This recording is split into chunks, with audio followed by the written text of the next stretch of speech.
Anti-death penalty activists come from all walks of life, and their reasons range from the moral to the flaws in the legal system. Sister Helen Prejean became an activist on this issue through her personal experience. In 1993, she published the book Dead Man Walking, the story of her time as a spiritual advisor to a death row inmate.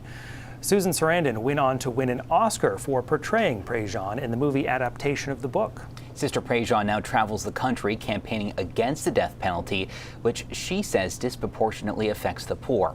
In 2013, she came to Portland to talk about it and sat down with our Caroline Cornish. I've accompanied 6 human beings and watched them be killed, 3 in the electric chair and 3 on the gurney, lethal injection. And it's when you see the death process and everybody involved in it, like good people who work in the prison who find themselves assigned to the execution squad, and they have to be killing a fellow human being. It's costly, really, on everyone. So I tell you, when I come to Maine, when I come to death penalty-free states, and I see what Maine is doing more, aiming toward restorative justice, we have a long, long way to go in this country, because we're very much under a mentality, you did a crime, you take responsibility for it. We don't address it as a community. And you go to prison and you pay for it, and to inflict pain on people for their crimes. So what do you think an appropriate punishment is for someone who purposefully takes the life of another person, who does that crime? That's the worst you could do.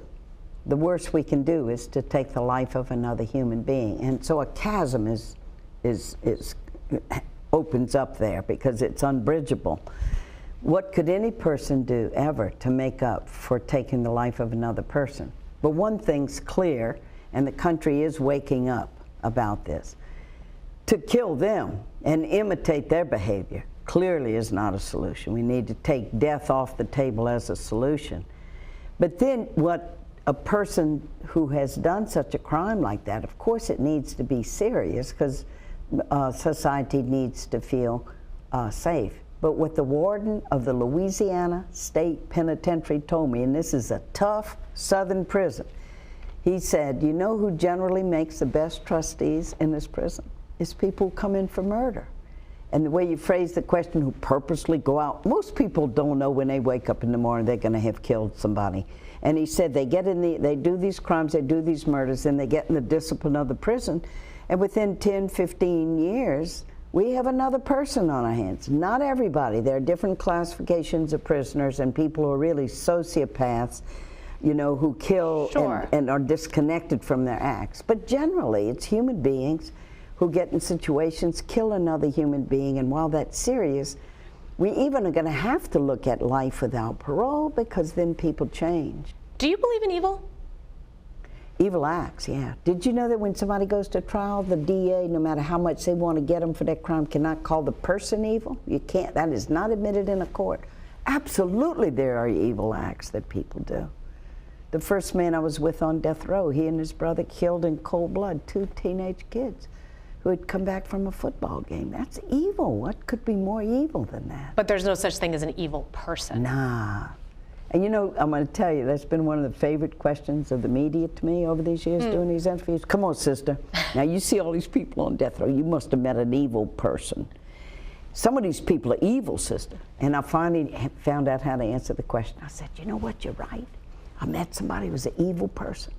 And when he was born, on his bib, parents put evil, because he was an evil baby. And then he became an evil toddler. And they go, okay, okay. That's sort of the part, it's what happens to you that makes you the person that you are. What happens to you, and then of course people do have responsibility, but we have to start looking at the context and community aspect of what happens to us. Now, at the beginning of the interview, Sister Helen mentioned that correctional officers in prisons are assigned the duty of killing a convicted inmate. That's because doctors cannot and will not carry out an execution because it violates the Hippocratic Oath. You can imagine that Sister Helen's day-to-day work is serious, very heavy work, so we also had to find out what she does to relieve some of that stress and tension. You have to have a whole life. Of course you have to have fun. I have good friends.